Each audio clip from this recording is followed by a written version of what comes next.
האם זה באמת סגולה בדוקה? הסגולה ללמוד בזה? Erev Tov, good evening. Dobro V'yetcher. We are in the Zera Shimshon on Parshas Pikudei, section number 3, Os Gimel. Before we begin this section, let's take a look at a pasuk from our parsha. This is Perek Lamed Tes and Shmos, the end of Sefer Shmos, Perek Lamed Tes, pasuk Lamed Beis. And the pasuk says, Vatechel kol avodas mishkan ohel moed. And all of the work of the Mishkan Ohel Moed, the tent of meeting, was completed. Vayasu v'nei Yisrael, and b'nei Yisrael did, kechol asher tziva Hashem, like everything that Hashem had commanded, es Moshe to Moshe, kain asu. So they did. So our parsha brings the very long and detailed description over several parshios of the collections for the Mishkan and the construction of the Mishkan. Everything that had to do with the Mishkan is coming to an end in our parsha. And the Zera Shimshon, therefore, speaks about the end of life. When life comes to an end and a person receives his or her reward, how does that work, and what can happen to make that problematic? That's actually what we're going to be talking about, how sometimes it's problematic for a person, depending on how they lived, how he or she lived, to receive the reward that is due to them.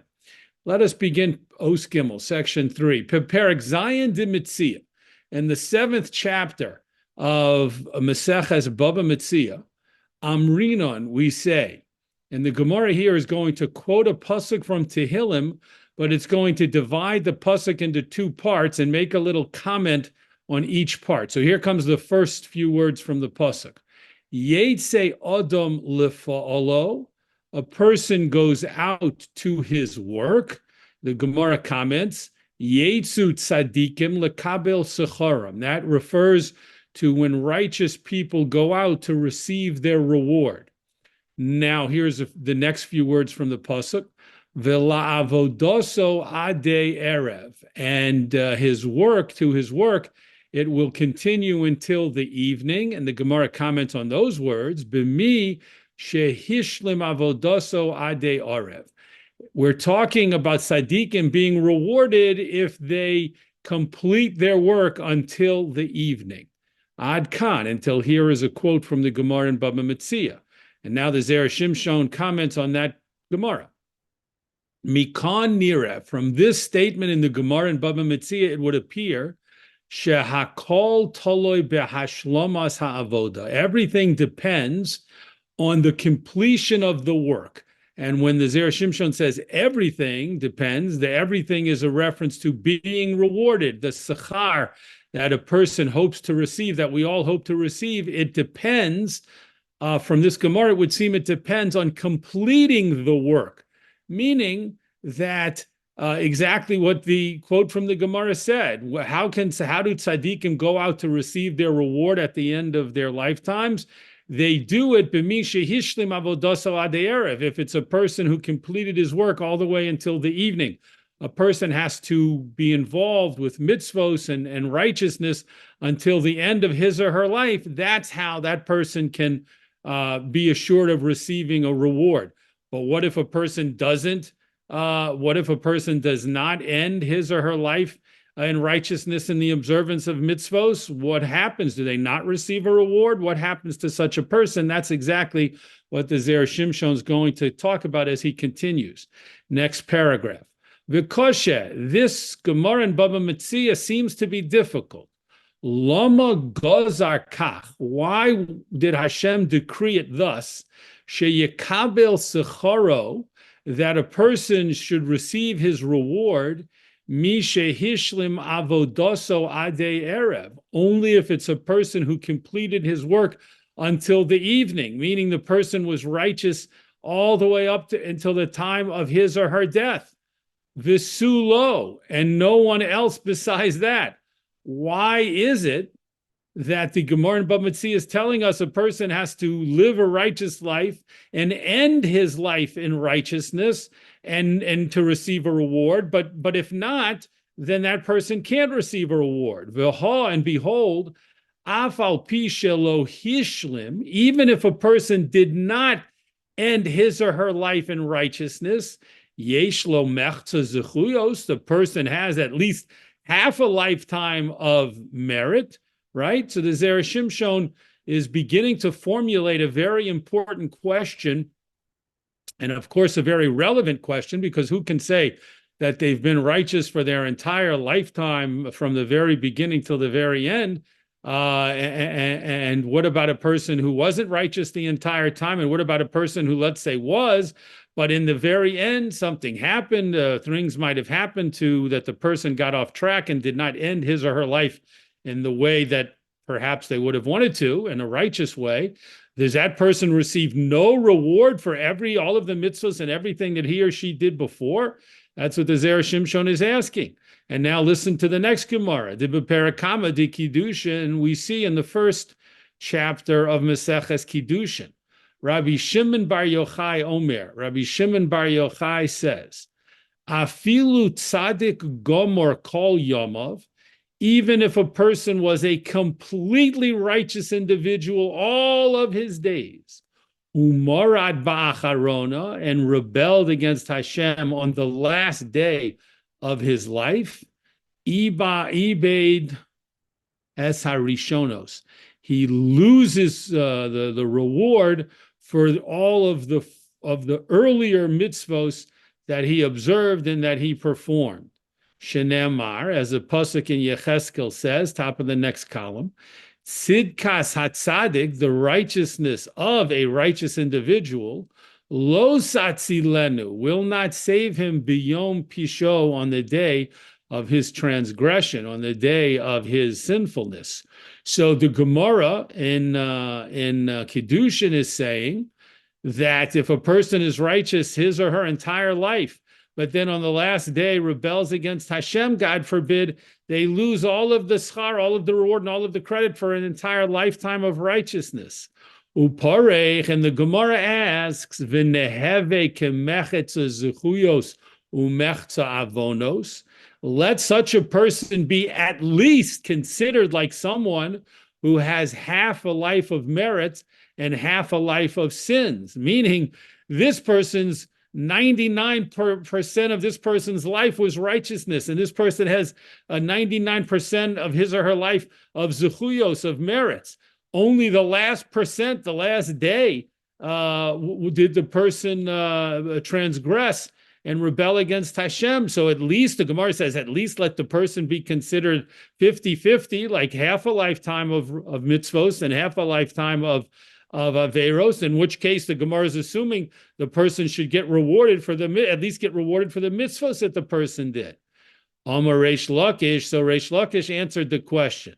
Bisohe al harishonos. We're talking here, or more specifically, Rabbi Shimon bar Yochai, who said that the person loses all of his earlier reward. He was talking about someone who regretted his earlier observances and earlier righteousness and performance of mitzvahs. So let's analyze that answer for a moment. Reish Lakish is saying, if a person lived an entire lifetime of righteousness and then rebelled on his or her last day before dying, before leaving this world, if that person did not regret his or her righteousness from earlier in life, then that person would not lose the credit. Only if that person regretted his or her lifetime and looked back and said, oh, how terrible, how I wasted my life by doing all those mitzvos, I wish I hadn't done them, that person is the one Rabbi Shimon bar Yochai is saying loses his or her lifetime of Torah observance. So, and the Zera Shimshon continues, the Shmami no, we learn from here, the Misha Eino Tohe al Harishono, someone who does not regret his earlier good actions, who shakul mechza zechuyos umechza avonos. He can be looked at, he is viewed and judged as someone who has at least half merit and half sins. So we have a kasha here, a very strong question. The Gemara in Bava Metzia that we opened with in the first paragraph clearly stated that a person only receives a reward for their good actions in this lifetime, if they complete their good actions all the way up until their leaving of this world, until Erev, until the evening, symbolizing death, that person will be rewarded. But a person who doesn't have a full entire lifetime and at the end, the person departs from a righteous lifestyle, that person will not receive a reward for his or her earlier observances. That was the Gemara in Bava Metzia in the first paragraph. Then the Zera Shimshon came in and said, well, why would that be true? And brought a Gemara in Kiddushin that seems to indicate that only if a person looks back and regrets their lifetime of Torah observance do they lose credit.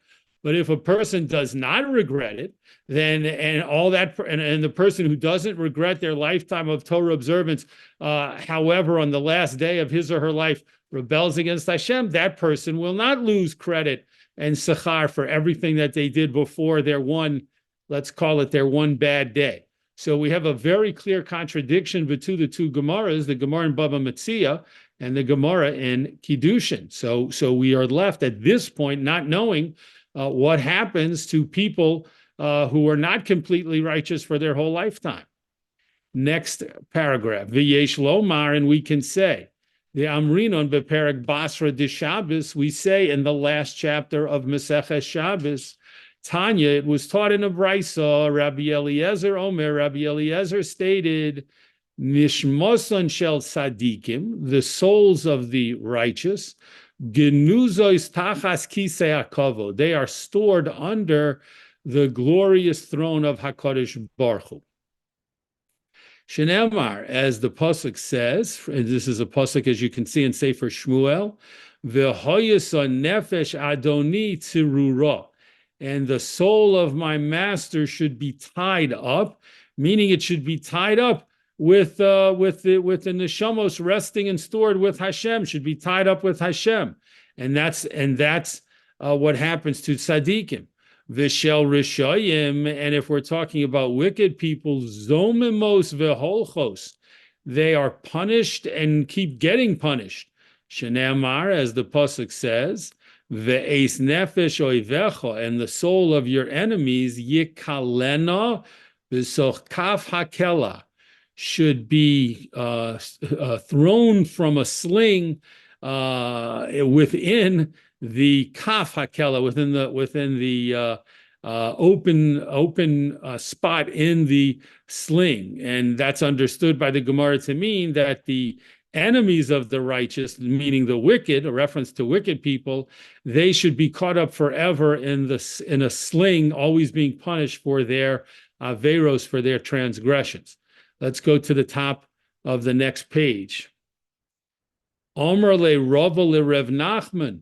Rava said to Rev Nachman, Shel Beinoni Yimai.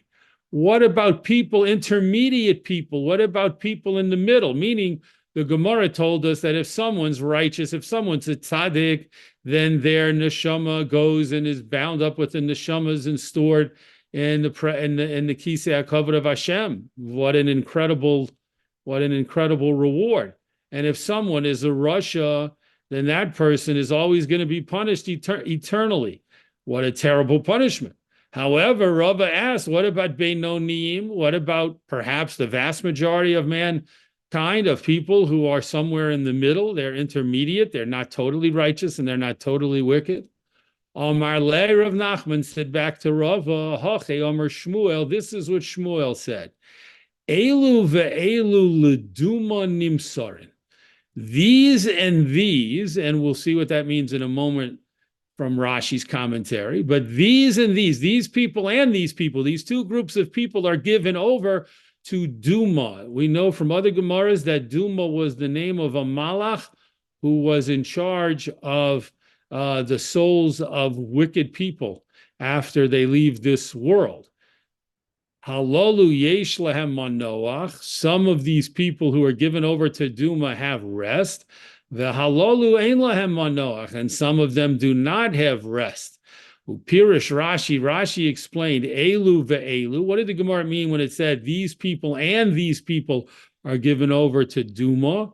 This malach beinoniyim urishayim. The Gemara was saying that the intermediate people and the wicked people are given over to Duma, and the righteous, and the intermediate people have rest, even though they're given over to Duma, they're not punished. But the wicked people, however, are given over to Duma and they don't have rest. They are harried and punished. Ad kan Lashono, until here is a quote from the Gemara. Nimtzenu limedim, so we find that we've learned demi shelo hishlim avodoso adei erev, someone who does not complete his work of righteousness until evening, who kemechta avonos, it's as if he's half and half. So even though he lived a almost totally righteous life, but in the end messed things up, he's like half and half, 50-50. V'im hu beinoni, and if he's considered an intermediate person, nimtzar leduma, he's given over to Duma. V'im kain, and if so, eino yochol lotzeis lekabel secharo, he's not able to leave his place, so to speak, under Duma's domination. He can't leave there and receive reward for any of the good things that he did. So at this point, we see that a person who is a Benoni, an intermediate type person, a person who's not completely righteous and not completely wicked, but in between that state, has a very difficult judgment here from what we're seeing. The person is, when their neshama leaves this world, and neshama is given over to Duma, and even though the person might not be punished and might have manoach, might have rest, nonetheless, the person is not able to receive schar, not able to receive the reward for the good things that he or she did during his or her lifetime. So that's where we are right now. V'ha, next paragraph. V'ha delo amrinon hacha v'rav chesed. And the fact that in this case of the Benoni, the person in the middle, that we're not saying v'rav chesed, that Hashem's abundant kindness should extend to this person, mate klape chesed, and should extend to this person a ray of kindness, so to speak. Kidi amrinan v'Rosh Hashanah, as we say in the Gemara in Rosh Hashanah. Why don't we say that here? Meaning, why don't we say that the Benoni, the person in the middle, will receive abundant chesed? Hashem is described as v'rav chesed in the 13 attributes of Hashem. He's abundantly kind. So in a Gemara in Rosh Hashanah, it says, what does that mean? It means we tilt the person to receive chesed from Hashem and be judged favorably. So why isn't the person that we just talked about above, who's called the Benoni, a person in the middle, why doesn't he receive a favorable judgment from Hashem and kindness from Hashem to receive his reward for all of the good things that he did? Why doesn't that happen?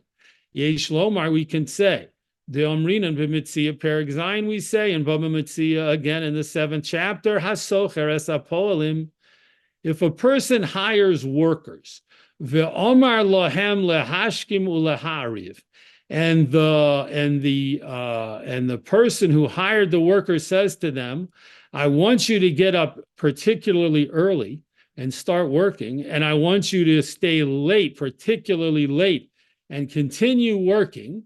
So makom shenahagu shelo lahashkim v'shelo lahariv, if they're in a place where there is no custom for workers to get up especially early and to stay especially late, eino rashai lechupon, he is not able to force them to do so.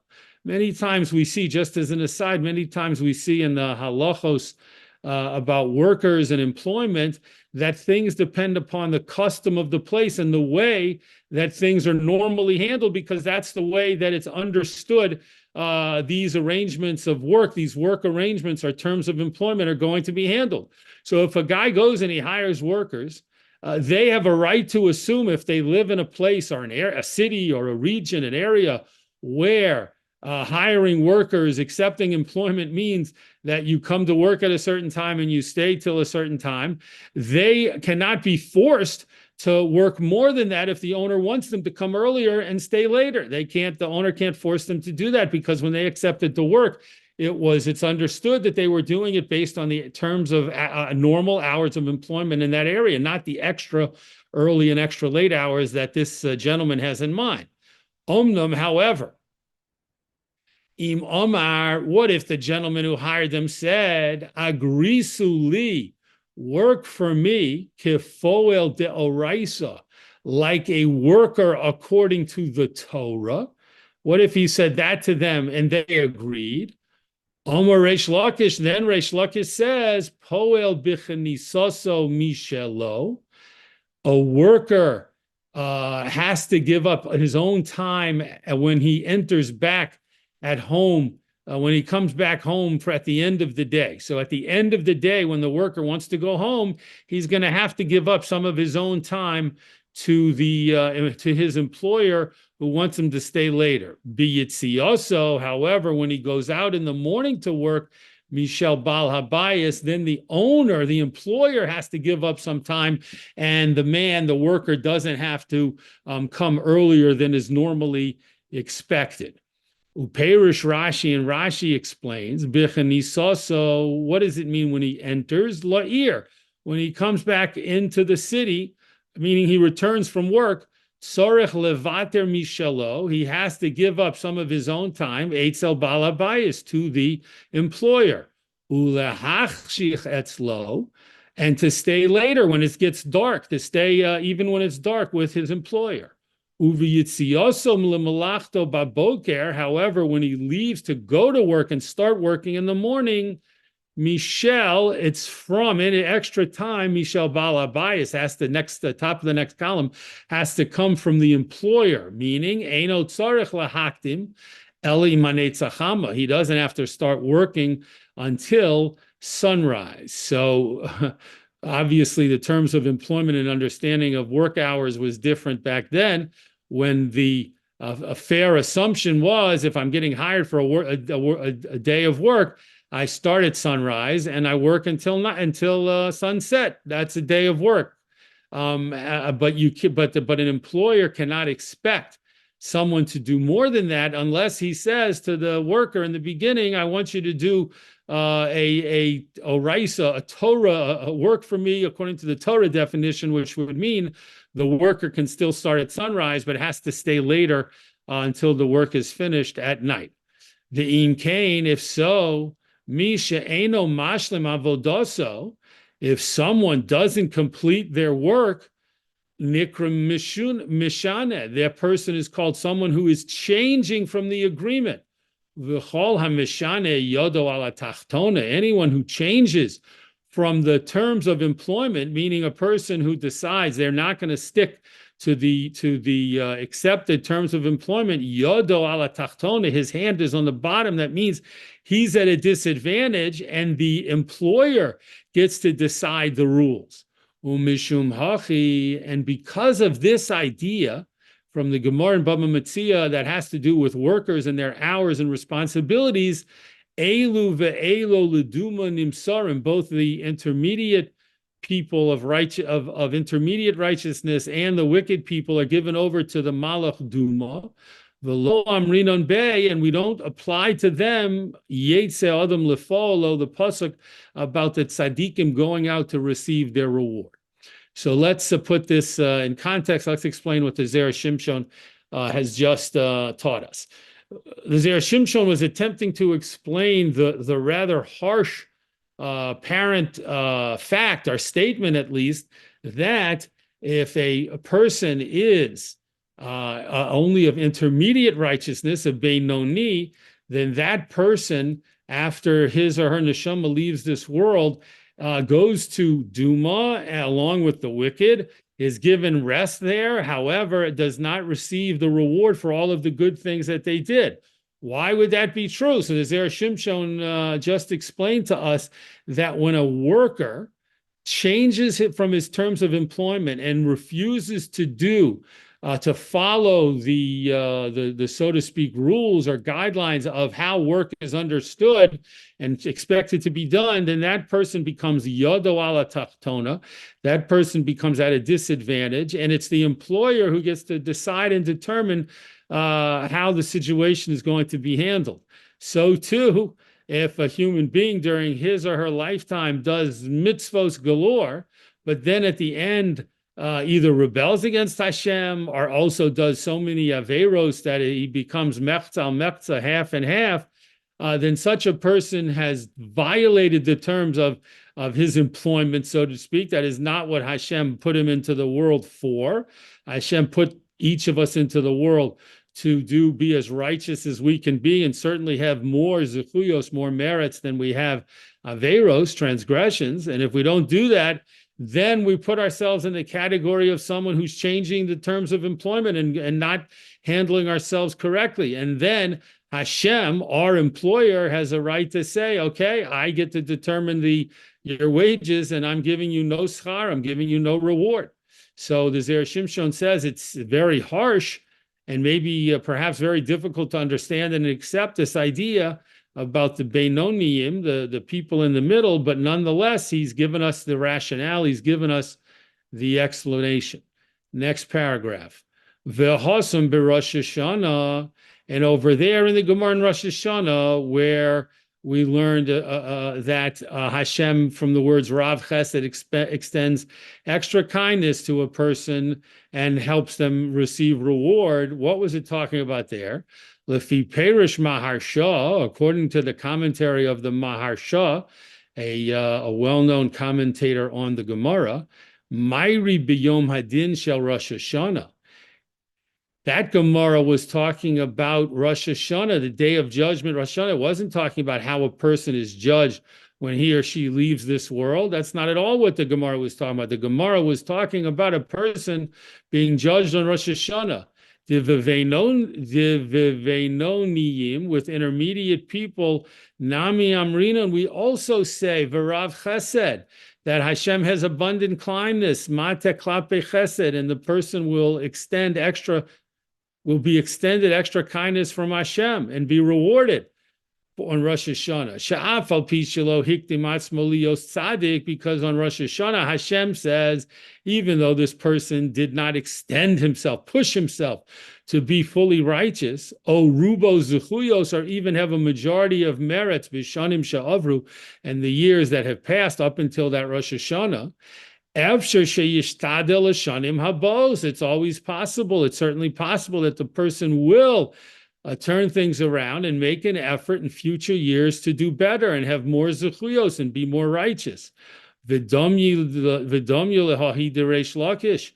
it's similar to what Reish Lakish said, Poel b'tziyosu b'boker l'malachto, a worker who is getting up in the morning to start his work, shetzarach balabayas levater mishelo.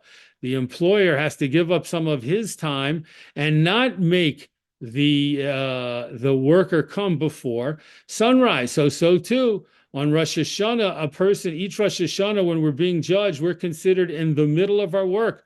We're still starting our work. It's not over. The day is not over. We still have plenty of years, hopefully, left to do more acts of righteousness and to do more mitzvos and to increase our merits much more than our demerits. And so therefore, we are judged favorably according to the Gemara in Rosh Hashanah, and we receive the Rav Chesed, the extra kindness, the abundant kindness from Hashem. But that's only talking about the judgment of a person on Rosh Hashanah, according to the way the Maharsha commentary understands the Gemara over there in Rosh Hashanah. That doesn't apply to a person at the end of his or her life, where you can't make the argument and say, okay, until now they didn't do so good, but they'll do later next year and the following year and in future years, because we're talking about a person being judged at the end of his or her life. So you have to judge them based on what they've done so far, not based on future years of life, which the person won't have. Next paragraph, final paragraph. Ve'af lefeirush Rashi, and even according to the explanation of Rashi, v'tosvos sham, and Tosfos over there, Demairi the Yom Adin Shel Tchias Amesim, that Rashi and Tosfos say that the Gemara in Rosh Hashanah, which says Hashem extends kindness, extra kindness to an intermediate type person, it's talking about, Rashi and Tosfos say it's not talking about the end of a person's life, and it's not talking about the Rosh Hashanah. It's talking about the end of days, the time of Tchias Amesim. And that's where a person gets a favorable a favorable judgment. Lo kosher, it's still not a problem with our statement that we made before. Lefi, because she'oz tzarech l'shalim la'adam af ma she'asa b'tchilas yomav. When we get to Techias Mesim, a person, Hashem has to settle accounts with everyone, and a person has to be rewarded. They must be rewarded for any good things that they did back in the beginning of their lifetimes, even if they didn't maintain righteousness all the way through their lifetimes and until the end. Now you're talking about Techias Mesim, and Hashem has to settle all the accounts, so to speak, and therefore people will get rewarded for their mitzvos observance, even if they didn't finish their lifetime still observing mitzvos, or even if they were mechza al mechza, even if they were half and half, 50-50, and a Benoni, a person, an intermediate type person, nonetheless, they get rewarded. Ve'ayin od b'sof koheles, and you can see more about this. The Zera Shimshon says in his commentary at the end of sefer Koheles, teirutz acher al zeh, another approach to answering this question. So what has the Zera Shimshon done for us? He has raised a very interesting and important and relevant issue, which is, how are people rewarded for their observances? And specifically, what if a person has done some good actions and some not good actions, mitzvos and averos? And what if they're evenly balanced? And what if a person, to make an even stronger case for reward, what if a person has led almost an entire lifetime of goodness and righteousness, and only at the end rebels against Hashem? We saw that two of the Gemaras address that exact scenario. What happens then? So the Zera Shimshon says, well, there's three possibilities. If you're talking about Rosh Hashanah, then that person will be judged favorably. And if you're talking about Techias HaMesim, the time of Techias HaMesim, then that person will also be rewarded for every righteous act that he or she did. No matter how many averos, no matter how many transgressions he or she did, they receive the reward for their good actions and their mitzvah observances. However, the third situation, or the third case, is at the end of a person's life, and then only if a person was fully righteous, or certainly predominantly righteous, then they receive rewards for all of their good actions and mitzvah observances. But if the person rebelled against Hashem at the end, regretted their lifetime of goodness, then everything goes bad. Everything is turned bad for that person, and they don't receive the schar. And even if a person is a Benoni, someone in the middle, not entirely righteous, a 50-50 type person, they also, at that time of leaving this world, don't receive a reward for their righteousness until later, when accounts are settled up in a more comprehensive way at the time of Techias HaMesim. Yasher Koch for learning in the Zera Shimshon with us this week. We look forward, God willing, to learning again in the Zera Shimshon next week.